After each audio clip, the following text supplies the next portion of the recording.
제임스 세이파트도 한마디를 했죠. 11개 현물 ETF가 한꺼번에 승인될 것으로 보이기는 하는데 100% 장담할 수는 없다. 일부는 바로 출시 준비가 안 됐을 수도 있다.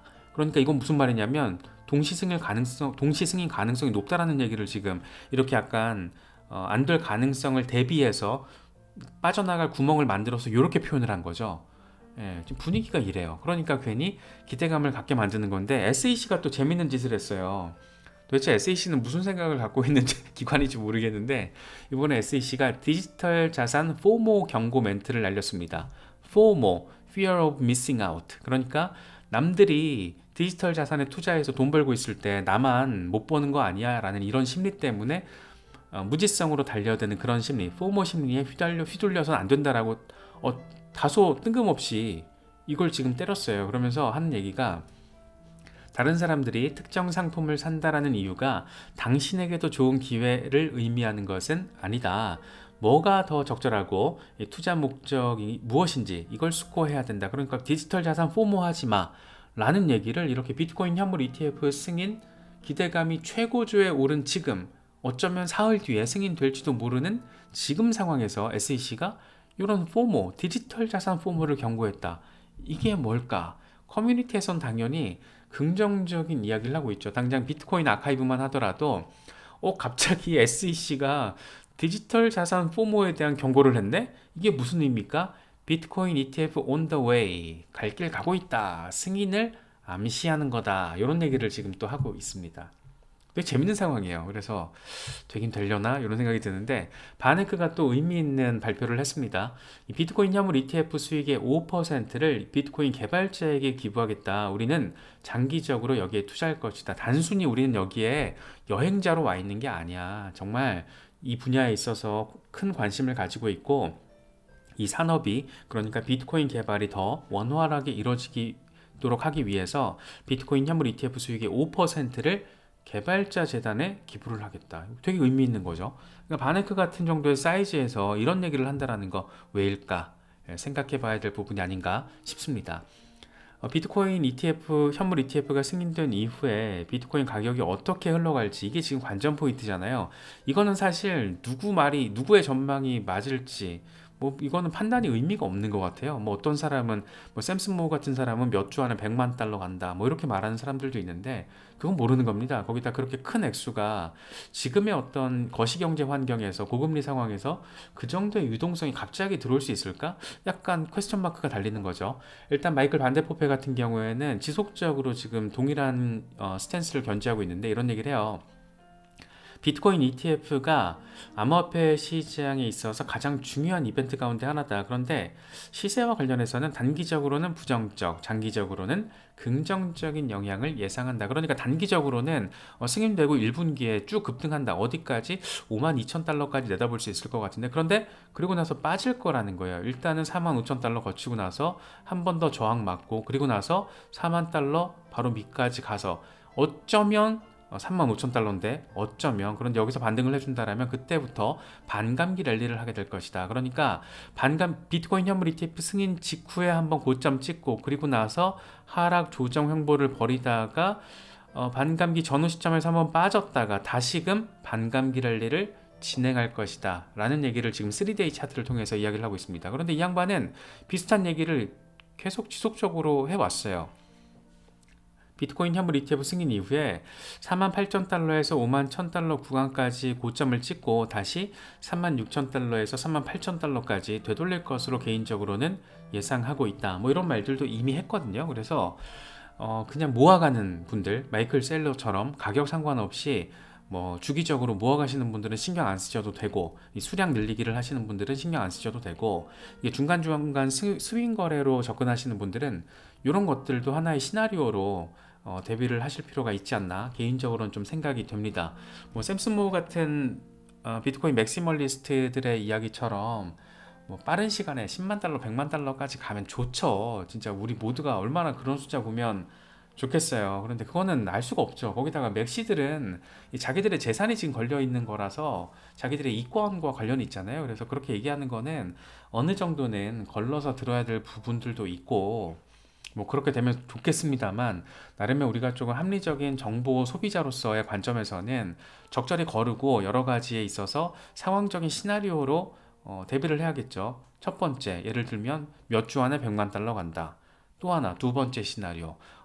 단기적으로는 급등할 수 있지만 35,000달러까지 급락이 가능하고, 그러고 나서 반감기 랠리가 펼쳐지면서 1년 반에 걸친 비트코인 반감기 랠리가 본격적으로 시즌화 될 것이다. 뭐 이런 식으로 이제 시나리오를 설정을 해서 대응을 하는 게 우리 같은 일반적인 개미 투자자들에게는 가장 좀 현실적인 그런 시나리오가 아닐까, 그런 어떤 다소 상대적으로 객관적인 정보 수용자, 소비자의 입장이 아닐까, 뭐 저는 개인적으로는 그렇게 좀 생각을 합니다.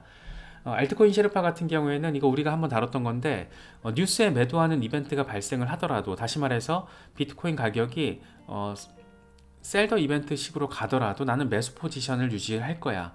ETF가 승인된 직후에는 5만 달러까지는 빠르게 상승할 것 같긴 한데 그 이후 상황은 사실 잘 모르겠어, 이렇게 얘기를 합니다. 그러면서도 그런데도 나는 여전히 비트코인이 올해 사상 최고치, 그러니까 69,000달러를 돌파할 거라고 믿는다. 다만 이제 좀 고려를 해야 될 것은 경기 침체 가능성, 이런 것들을 고려하면 이번 강세장이 생각보다 짧을 수 있다, 뭐 이런 얘기까지 합니다. 그래서 지금 여러 가지 복합적인 상황이 있으니까 ETF 하나만 놓고 거의 몰빵하듯이 올인 뭐 이런 건 이제 좋지 않다라는 어떤 맥락적인 해석도 가능하지 않을까 저는 싶기도 한데, 한번 조금 생각을 좀 차분히 해보셔도 좋을 것 같아요. 알리는 이런 얘기를 하더라고요. 지금 이더리움 고래들이 최근 한 달 동안 41만 이더 이상을 매집했다라고 하고, 이게 10억 달러 규모라고 합니다. 이건 사실 정말 고래들이 이렇게까지 움직였다라는 거는 어쩌면 알트 시즌의 전조 시그널이 아닐까, 이런 얘기를 하는데, 이게 우리가 좀 맥락적으로 생각을 해봐야 되는 포인트가 뭐냐면, 비트코인 현물 ETF가 승인이 되고 비트코인이 급등세를 초기에 단기적으로 보여주면서 그렇게 비트코인 중심의 장세가 펼쳐진다는 것은 비트코인 도미넌스가 급증한다는 것이고, 어느 시점이 돼서 비트코인 차익 매물들이 쏟아질 때 비트코인 가격 하락과 동시에 비트코인 도미넌스도 저항을 맞고 빠지면, 그때부터 비트코인 도미넌스가 빠지는 그때부터 알트코인들로 자금 유입이 이루어지면서 알트 시즌이 본격화되는 상황, 이런 그림들을 우리가 생각해 볼 수가 있잖아요. 그런데 알트 시즌이 벌어지기 위해서는 무조건 1차적으로 벌어져야 되는 거는 이더리움이 움직여줘야 됩니다. 이더리움이 상대적으로 2023년에 비트코인이나 뭐 솔라나 등 다른 알트코인들에 비해서 퍼포먼스가 상대적으로 뒤처졌었잖아요. 근데 올해 다행히도 이런 지금 비트코인 급등 이후에 알트 시즌으로의 전환 가능성, 이럴 때 이더리움이 움직여줄 가능성이 있다는 걸 의미하고, 동시에 재밌는 거는 그런 움직임이 조금 더 본격화될 수 있다는 것에 있어서 두 가지 근거가 있다는 거죠. 하나는 이더리움 역시 현물 ETF의 주인공이라는 거고, 만약에 1월 10일에 비트코인 현물 ETF가 승인이 된다라면 이더리움 현물 ETF 역시 5월 전후에 승인될 가능성이 높다. 또 하나 재밌는 거는 이더리움 메인넷 대규모 업그레이드, 이른바 덴쿤 하드포크가 2월로 지금 예고돼 있다. 이런 상황들, 이것들이 다 맥락적으로 퍼즐이 좀 맞춰지는 부분들이 있잖아요. 그래서 그런 것들을 생각을 하면 지금 비트코인 현물 ETF 승인 이후에는 이더리움으로 관심이 쏠릴 가능성, 자금 유입이 이루어질 가능성 상당히 높고, 이더리움이 일단 크게 한번 움직여 준다라면, 그리고 나서 라지캡 알트코인들, 그리고 나서 미들캡 알트코인들, 그리고 나서 스몰캡 알트코인들, 이렇게 순환매 양상이 펼쳐지면서 우리가 그렇게 바라고 기다렸던 알트 시즌이 본격화될 가능성 충분히 생각해 볼 수 있다라는 거죠. 그래서 비트코인 현물 ETF 승인 이후에 이제 랠리 잠깐 나와주고, 그럴 때 차익 실현을 하실 분들은 이제 그 다음 메타가 뭘지에 대해서 이런 분석들, 그리고 지금 예고된 어떤 이벤트들, 이런 것들을 좀 묶어서 종합적으로 생각을 해보시면 내가 지금 어떻게 대응을 해야 할지, 그 정답지, 나만의 정답지를 찾는 데 있어서 조금 더 수월하지 않을까, 개인적으로는 좀 그렇게 생각이 듭니다. 코인게이프가 눈여겨서 바라볼 만한 알트코인 3종을 제시했습니다. 사실 지금 단계에서 차트를 가지고 기존의 차트를 가지고 알트코인들의 기술적인 분석을 하는 건 크게 의미는 없는 것 같아요. 왜냐하면 이번에 비트코인이 10% 수준의 조정을 받으면서 알트 차트가 좀 무너져 내렸기 때문에 조금 더 추세를 보고 기술적인 패턴 분석을 하는 게 맞지 않나, 개인적으로 좀 그렇게 바라보고 있는데, 일단 코인게이프가 선정한 알트들이 다 괜찮은 종목들이라서 가져와 봤습니다.